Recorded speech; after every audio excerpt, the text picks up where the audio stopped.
This is Mother Teresa A. Wiley bringing you a thought for the day. Lately, in my time of devotion, I've been reading the book of Ezekiel. God used Ezekiel to prophesy and warn the people of the consequences of their rebellion, sin, and idolatry. Ezekiel prophesied of the destruction of Jerusalem and the temple by the Babylonians. In the 10th chapter of Ezekiel, the prophet sees the glory of the Lord depart from the temple. It moves away from the threshold, stops over the cherubim, and then with the cherubim and wheels, rises up and leaves the temple through the east gate. The vision that Ezekiel saw communicates that sin and idolatry have made the temple unfit for God to dwell there. The departure of God's glory and presence in the temple opens the city to the enemies. God's presence and blessings are leaving Jerusalem.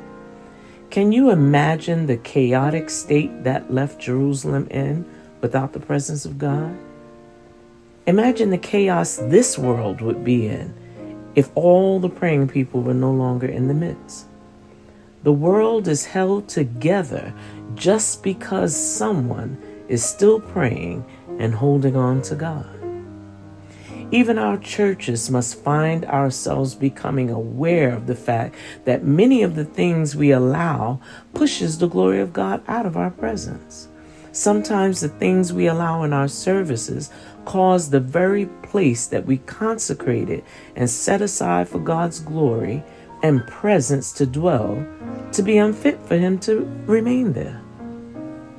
I remember in one of our services when my husband, Apostle George H. Wiley III, admonished us that he could see the glory of God, but it was resting above the congregation and could not fall on us until we allowed ourselves to align ourselves in obedience to God.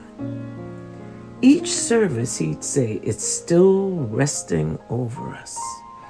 It's still resting over us. I still see it. But when we began to come into obedience to the Word of God and die to our flesh, the glory of God fell on us in such a powerful way and remained. That brings to mind the lyrics of this song.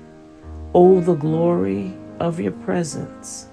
We, your temple, give you reverence. So arise to your rest and be blessed by our praise as we glory in your embrace, as your presence now fills this place.